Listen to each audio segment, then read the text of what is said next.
Everyone, I am the Shrijal और guys हम कर रहे थे sexual reproduction in flowering plants के 100 एमसीक्यूज का सीरीज। तो फर्स्ट पार्ट हमने कर लिया था, उसमें मैंने आपको 15 एमसीक्यूज करवाए थे। आज फिर से मैं आपको 15 एमसीक्यूज करवाने वाली हूँ, तो टोटल हमारे एमसीक्यूज 30 हो जाएंगे। So let's start.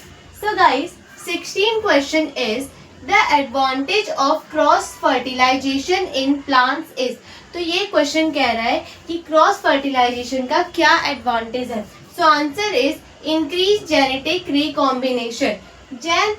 Then 17 question is which of the following statement about sporopollenin is wrong.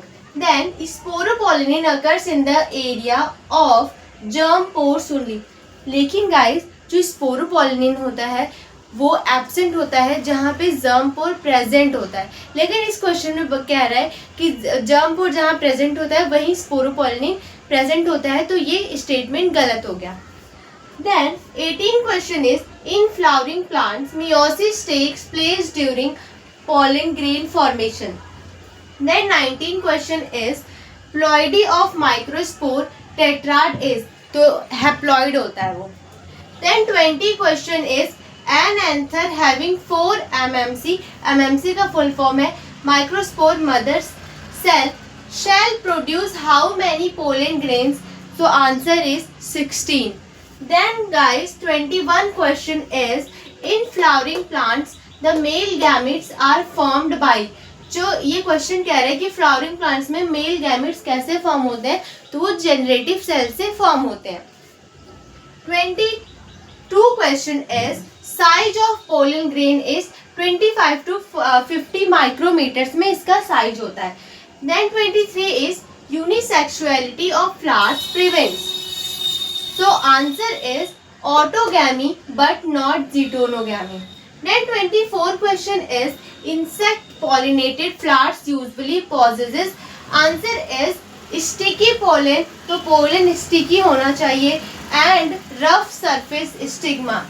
Then 25 question is a typical embryo sac possesses. तो जो एम्ब्रियो सैग होता है उसमें क्या क्या होता है, एग होता है, सेंट्रल सेल होता है, सिनर्जिड होता है और पोलर न्यूक्लियाई होता है और एंटीपोडल सेल्स होते हैं। Then 26 question is largest cell of embryo sac is. तो एम्ब्रियो सैक में लार्जेस्ट सेल कौन सा होता है, तो गाइस लार्जेस्ट सेल होता है सेंट्रल सेल, जो कि सबसे बड़ा होता है, जिसमें कि 2 पोलर न्यूक्लियाई प्रेजेंट होते हैं। Then 27 question is which of the following produces embryo sac? So answer is megaspore. megaspore he embryo sac का formation करता है। Then 28 question is an advantage of cleistogamy is.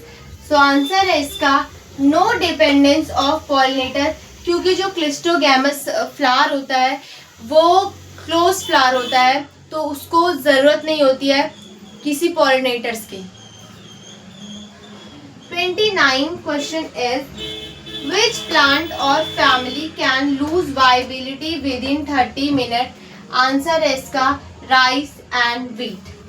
Then 30 question is for which of following flowers complete autogamy is rather rare. तो इसका answer आप comment में बताना guys. आज के लिए इतना, मिलते हैं नेक्स्ट वीडियो में। If you like then subscribe. Okay bye.